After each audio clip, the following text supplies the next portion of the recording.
To see more content from Backstage Studios, follow me on Instagram and Blue Sky to stay connected.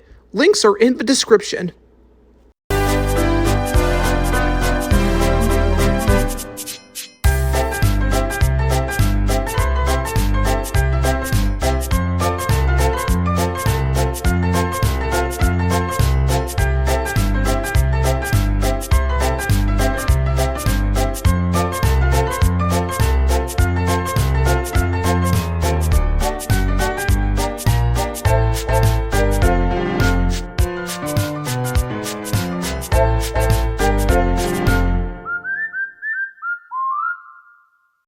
Hello everyone, this is Vinny, man with a Y at the end of Vinny from Backstage Studios, and welcome back to another movie review.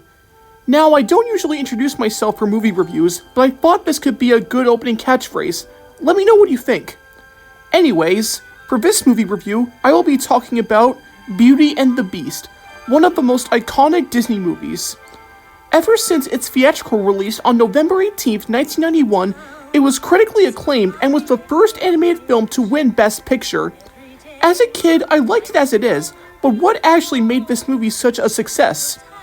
Well, that's what we're gonna find out. A woman named Belle, voiced by Paige O'Hara, lives in a small town in the French countryside and enjoys reading. The town's hunter, Gaston, often flirts with Belle, but Belle is not interested in him because he is too violent. One day, Belle's solver Maurice gets lost in a dark forest and ends up in a castle inhabited by anthropomorphic objects who were previously humans, like a candle named Lemire, a clock named Cogsworth, and a teapot named Mrs. Potts and her son Chip, under the authority of a terrifying beast who prior was a prince but was turned into a beast as a punishment for being selfish. Maurice becomes the beast's prisoner, but Belle convinces to let him go and have her be the prisoner instead. Which he does, but the beast still doesn't change. That is until he saves Belle from a pack of wolves, and as the two spend more time together, they fall in love, which is perfect because there is a rose that acts as a timer for the beast to change his attitude. When Belle finds out that her father is in trouble, she tells the beast she has to leave, and he lets her go. Meanwhile, Gaston has plans to force Belle to marry him, and when he hears about the beast, he and the villagers seek out to kill him, but in typical villain fashion, Gaston ends up falling to his demise, and the beast and the others are now human.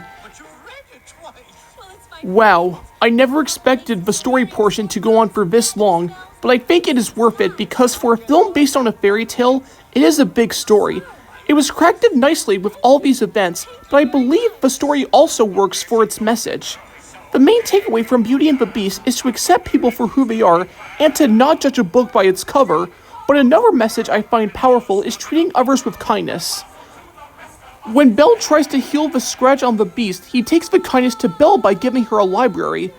The Beast himself also has a great character arc and slowly starts to become a gentle giant. I gotta give props to Robbie Benson for his performance as the character.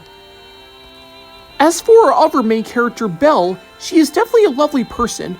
I like how she is not afraid to stand up for herself or to be firm to the Beast, but she is very friendly towards others. Her passion for reading is definitely relatable for some people, especially for me when it comes to my passion for Thomas. The songs are also very iconic.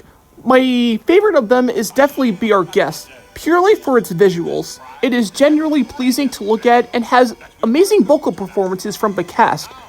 Another song I like is Human Again, because it is a song dedicated to the servants who are just objects and long to be, well, human again due to Belle and the Beast's relationship.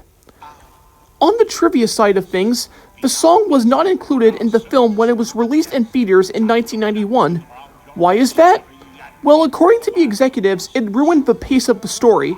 However, when the film was released on DVD in 2002, the song was included, and as far as I know, it is the only way to experience the film with this song.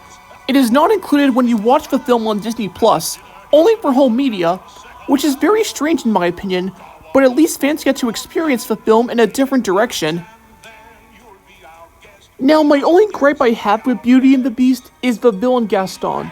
I'm really sorry that this might piss off some fans, but my god, the way he treats Belle and how he forces her to marry him is so cruel.